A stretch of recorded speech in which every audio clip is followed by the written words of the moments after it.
different forms of your passion and doing your best to express them all to be your true self. Mm-hmm. Yeah, it's like Bashar always says, follow your passion, follow your bliss. Yeah, because that is who you are. In other words, we have the physical mind and we have the non-physical higher mind. Mm-hmm. What we experience as the sensation of passion, excitement, creativity, love, that's actually our body's physical translation of the language of the higher mind, which is just energy frequencies. Mm-hmm.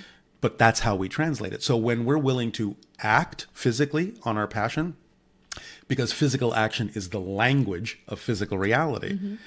Mm-hmm. When we do that, we are actually answering the higher mind, mm-hmm. who's sent the passion energy to us and saying, I hear you, mm-hmm. and I'm willing to align with that. And I'll show you I am by acting on it. And then the higher mind can reinforce that. Mm-hmm. And it becomes this relationship that keeps building. What is the higher mind? It's the non-physical side of ourselves. It's the spirit side of ourselves. The idea being that what we call a soul sort of splits itself to have a physical experience into two. It creates or remains partly non-physical and creates a physical focus that allows us to experience ourselves as physical beings. But the higher mind sort of remains on the mountaintop while the physical mind is sort of down in the valley and wandering around, but it can't see around the next corner, but the higher mind can. So when the higher mind's going, go this way, go this way, go this way, by sending us the idea of this would be exciting, this would be passionate, wouldn't it? If we go with that, then we follow a path of least resistance because it's guiding us from on high because it has a broader perspective. If we ignore it, then it's going, well, okay, go ahead, but you're going to probably fall into some holes because mm-hmm. I'm telling you to go this way. Mm-hmm. So we purposely always maintain guidance from on high mm-hmm. When we decide to have a physical incarnation, because this physical reality is really nothing more than, in a sense, a dream. It's like we don't really ever leave spirit. That's our natural state, but we're dreaming that we have. And no matter how solid this seems, it's an illusion. Yeah. Even in physics. Even in physics, they know that. Mm-hmm. So metaphysics and physics are starting to kind of overlap in certain ways. Mm-hmm. I know a lot of physicists don't like to hear that, but I do believe that that's true. After watching thousands of different times the double slit experiment, I'm completely and convinced. Entanglement and all that. I know. Yes. But that's okay. You know, they have a way that they need to express those concepts, mm-hmm. and that's fine. Mm-hmm. But I do see more and more physicists on the cutting edge going, you know, we've been hearing this for thousands of years. Yes, and it's just that they like to find the math that demonstrates it. And that's great because that's another language. That's fine. But that's, I think, what's happening is we're seeing an expansion of knowledge, an overlapping of knowledge, to where more and more people can understand that we're creating this reality with our belief systems. We're here to discover ourselves from another point of view. That's why we have physical reality. It's almost like you have to forget who you are in order to remember who you are from another angle, another mm-hmm. perspective, and discover something more. And that's how reality grows, because the structure of reality, the basic structure, never changes. It is what it is. Existence is what it is. But our experience of reality, our experience of existence, our perspective of existence, that's what always changes. Mm-hmm. And that's how creation expands. Not that the structure expands, the experience of the structure expands. Mm-hmm. So then we come along and we want to say to you, you are a thinking mechanism, but you're not only a thinking mechanism that is the brain here in this body, you are a thinking mechanism who is an extension of a true thinking mechanism. And when you get in concert with the mind that is really you, now your life takes on new shape and new form and new meaning and new satisfaction, you see. And so, but the only way you can know if you've melded with that mind is by having your ear to the vibration of it. In other words, you can tell by the way you feel that alignment, you see. So if you're trying to think your way through something, in 99 out of 100 cases, trying to think your way to it, you're not in alignment with it. And then you feel unfulfilled, and then you feel fragmented. And that's why we say, now that was really good. That was what you've helped us to reach for and find a better description of that. So let's make the most of this right here and now, because we've come to a new place, all of us. You are mind, but you are not the mind that you associate with your brain. Your brain helps you to focus thoughts. And your brain gives you a sort of tiptoeing into your mind. But your brain, without your awareness of emotions, can never lead you to the mind that is really you. And what's just driving you nuts is that you can use your analytical thinking brain, and you can sort out all of the content of this time-space reality and never really hook up with the mind that is really you. And until you do that, you're not satisfied. Now that's what Esther hooks up to in this process. In other words, she brings herself into vibrational alignment with the mind that is source. And then that mind can focus upon the details of whatever you're living, you see. But you've got to bring yourself into vibrational compliance with that. So when you wake up from your dream, don't try to think about what it was about. Feel what it was about. And then try to find a thought that feels a little better that was contained within the dream. And you're going to show yourself that you can manage those dreams. And when you do, then you'll understand that you can manage everything about your life experience. You can manage it, you see. You don't need to. It's just so fun. You don't need to manage life on planet Earth. It's managed from that broader mind. But isn't it nice to manage your own life experience here in this physical body with that which is the mind of source flowing through you, you see? That was good. That was really good.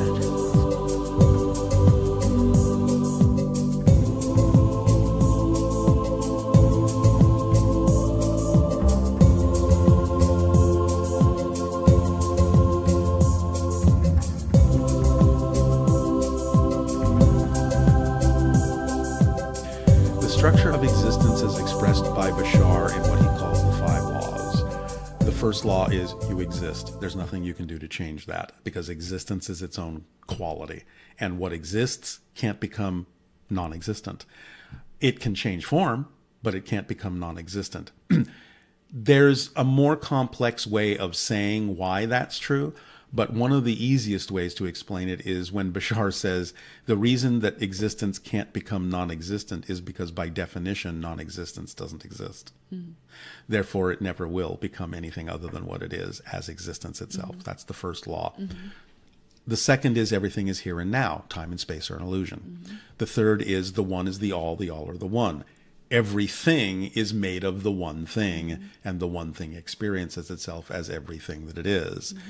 The fourth is what you put out is what you get back, what a lot of people call the law of attraction, what some people call karma, but not in a punishing way. It's just a reflection. In other words, physical reality is like a mirror. What you put out, it has no choice but to send that back to you in some way, shape, or form. And the fifth law is everything changes except the laws. They're the structure. But what changes, again, as I said, is your experience and perspective of the structure. Wait, so those 5 laws are true for every reality? Or for anywhere, anytime, anyhow. Mm-hmm. They are a description of the structure of existence mm-hmm. itself. Mm-hmm. Everything else, according to Bashar, is an opinion, a perspective, a belief. And those can be changed. Mm-hmm. But the structure can never be changed because it is what it is. These laws are eternal, which means they are forever. These laws are universal, which means they are everywhere. They are absolute, whether you know that they are or not. They exist, whether you accept that they exist or not. And they influence your life, whether you know that they do or not. When we use the word law, we are not referring to the earthly agreements that many of you term law. You have a law of gravity, and you have the law of time and space, and you have many laws, even laws regarding the controlling of your traffic and the behavior of your citizens. But when we use the word law, we are speaking of those everlasting, ever-present laws, and there are not so many of them as you might believe that there are. While we have already discussed fully on separate recordings the law of attraction and the law of deliberate creating, we will express them here briefly because an understanding of those laws is necessary before an understanding of the law of allowing can be. If you will come to understand and apply these three basic laws, you will have an understanding of how your universe functions. You will have an understanding of how everything that comes into your experience comes. You will recognize that you are the inviter, the creator, the attractor of all things that come unto you. And you will indeed then have deliberate control of your own life experience. And in all of that, you will then, and only then, be free. Freedom comes through an understanding of how you're getting what you're getting. And so here we will express the rules of your game of physical experience. And we do so enthusiastically because they are the same rules of the game of all life, whether it is physical life experience or non-physical life experience. The most powerful law in the universe is the law of attraction. And that law simply says that that which is likened to itself is drawn. You say, birds of a feather flock together.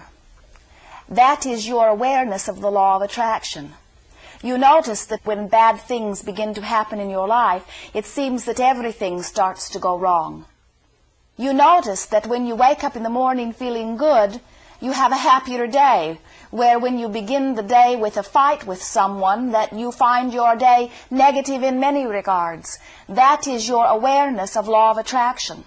And indeed, everything that you are experiencing, from the most obvious to the most subtle, is influenced by this powerful law of attraction. When you think about something that pleases you, by law of attraction, other thoughts that are similar to it will begin to come forth.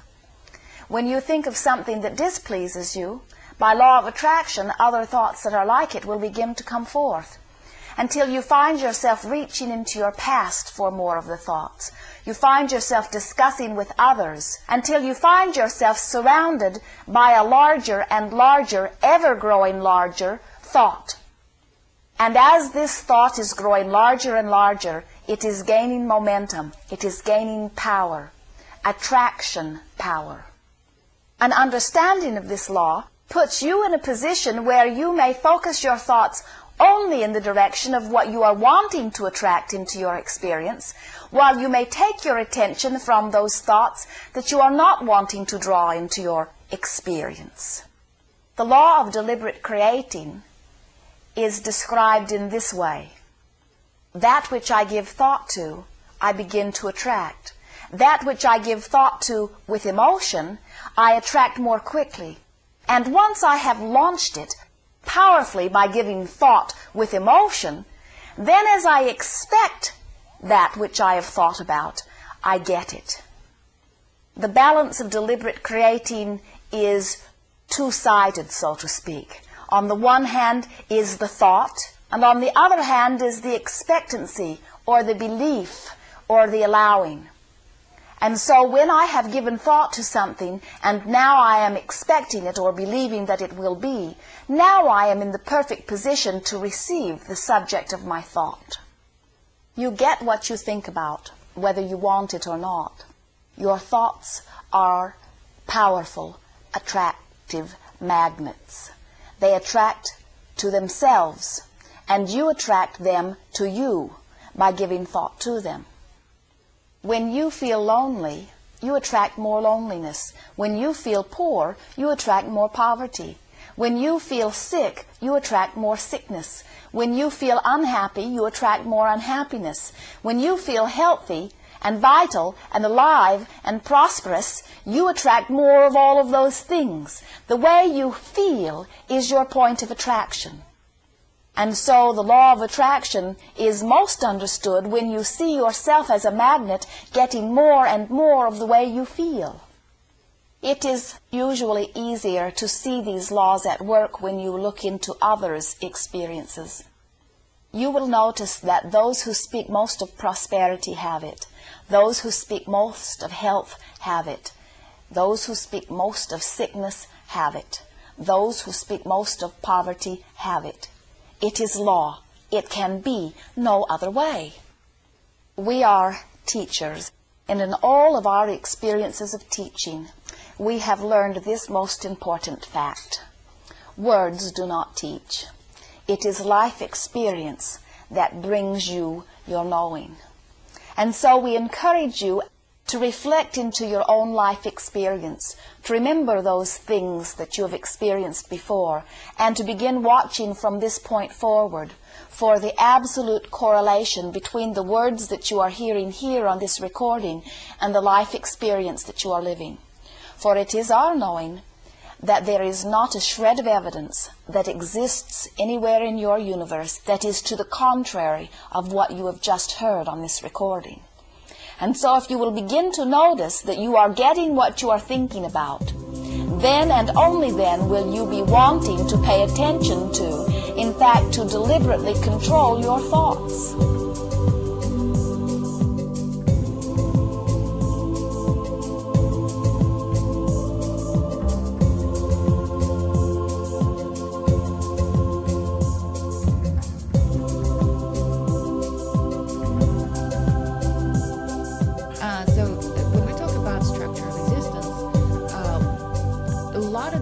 A lot of people will have a trouble understanding how is that you have your own ego, meaning like you have your own self. Sure. But then you are like one with everyone, right? Both are true. Right. And then how can that exist everywhere and anywhere? Well, it's a holographic structure. Okay. One way that Bashar has kind of described it is imagine yourself standing in a hall of mirrors. Mm-hmm. You're seeing an infinite number of reflections of yourself from different angles, but you're still you. So what's happening there is both a number of reflections and the whole experience at once, that is the one that everything is made of. So you have to have both. In other words, what he's explained is he's answered what is consciousness. Consciousness is, to him, self-awareness. It is the ability to know the self by knowing that there is also other than the self. So existence to him is self-reflective. Existence wouldn't know itself if it wasn't. If it was completely, truly homogeneous, there would be no awareness of another and then no awareness of a self by difference. So consciousness to him is literally the product of self-reflective existence that can create within itself the idea of an other than itself. And by creating an idea of other than, you get the reflection of self. I'm different than that. That's different than me. Even though it's still made of the same thing. But it's happening within existence, not outside of it. So we are both the one and everything in the one. Because there's nothing outside of it. It is everything. It's the only thing you can make anything from. But we're all reflections of it. So it can experience itself as the one, all the reflections, and it can experience itself as all the individual reflections. So it's a very holographic kind of thing. This was expressed actually very poetically thousands of years ago by a concept that was called Indra's net. And Indra's net was a collection, almost like a necklace, if you want to say, or an interlocking web of perfect pearls. Because if you look at any pearl in the net, it actually contains the reflections of every other pearl in the net. So you only have to go to one pearl to get all the information of the entire net, but that doesn't discount that there are also many pearls in the net, each having its own point of view. So it's that kind of holographic relationship that existence is built on, and how it experiences itself as everything that it can possibly be. So is there a conscious then? Because meaning, yeah, consciousness is built in. Yes, well, it's everything and anything. Everything is a form of consciousness. Right, but it almost makes it. If you make an analogy as a computer or holographic reality, is it real consciousness then? Yes. Is it? Yes. Because everything is built out of consciousness. So it may express consciousness very differently than we recognize. Here's a good example.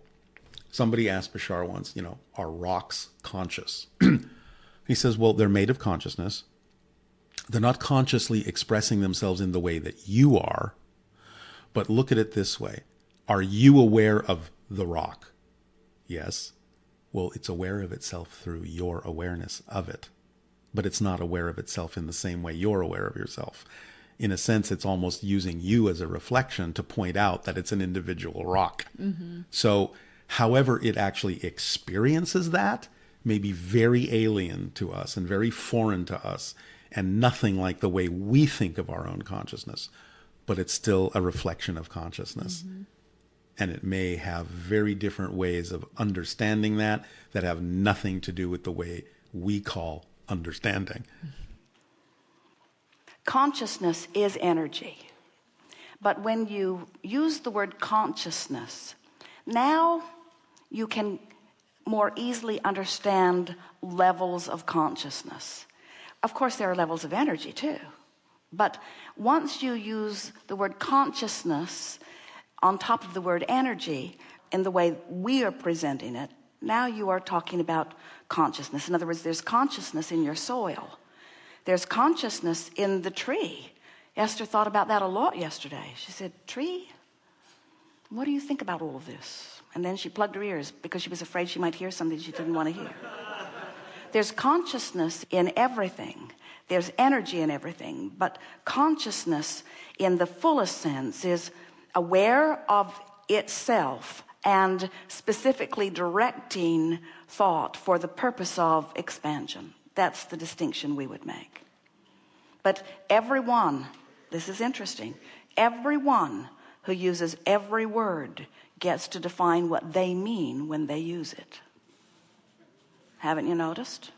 Like the word karma. So many different things meant by that word. Consciousness, people use that, they all have a slightly different meaning to it as well. If we are to say to you that you are fully conscious in this moment, what we would mean by that is life has caused you to expand and expand and expand, and your becoming has been swirling in this vortex of creation, and the larger part of you has become all that you have asked for. And when you are fully conscious, you are a perfect vibrational match to that. And the way you would know you are fully conscious in that moment would be by the emotional high that you are feeling in the moment. You would feel frisky, you would feel elation, you would feel joy. Your best feeling emotions are your indications of your most alignment with that highest consciousness. Now, many would say, but is there a consciousness higher than the consciousness of that which I'm hooking up with? And we say, of course.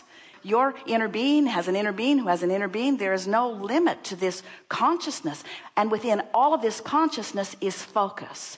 So humans are always reaching for the highest consciousness. And it sort of serves as a disadvantage as they are pigeonholing everything. If we were standing in your physical shoes, we would be reaching for alignment with the source that is within us, understanding that the source that is within us is in alignment with all consciousness. So when you hook up with you, you have access to infinite intelligence. That's high consciousness. Thank you.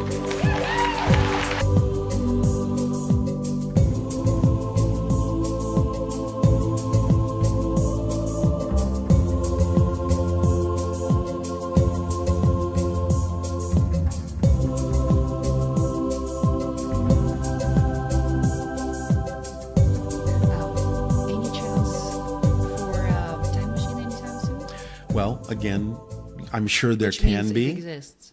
Yes, but it's not the science fiction concept of No, of time course not, travel. yeah. Bashar basically has explained that what you're actually doing is simply shifting into a parallel reality that looks like your past, but it's not yours. It's a different parallel reality. So the idea of creating those so-called time paradoxes can't actually exist. If you have a time machine and you go back to when you were younger and visit yourself, you're not actually visiting yourself. You're visiting a young version of yourself in another parallel reality that's very similar to yours, but it's not yours. So the grandfather paradox can't really exist because, God forbid, you kill someone in that reality. That's their history. It's not your history. Right. You won't disappear because you come from another parallel reality. So time travel, sort of, but not in the Not science collapsing fiction it, no? way. No, not collapsing it. Okay. Because every possible timeline exists. So you're just shifting around Interesting. more than anything. Yeah. Very interesting. Yeah, and he sort of demonstrated it physically in terms of what he's saying being physically real. So imagine you take a picture of yourself at 10 years old. Okay, there you are. There's the picture. And then you grow up and you're 30. And you take a picture of yourself at 30. There's the picture. Then you invent a time machine and decide, I'm going to go visit my 10-year-old self. So you get in the time machine, you go back, and you stand next to your 10-year-old self and take another picture. Well, Bashar says, but what have you got on the table? You have a different picture. The picture of the original 10-year-old is still a 10-year-old. It hasn't changed. The picture of you standing with the 10-year-old is a different picture. They both exist at the same time. So you didn't change that picture. You went to another reality where you could stand next to your 10-year-old self in that reality, because all the photographs exist side by side. None of them disappear. They're all there.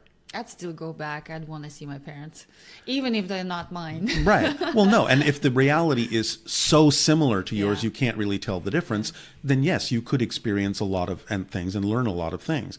He just wants you to understand that you're not actually in your timeline anymore. That's all.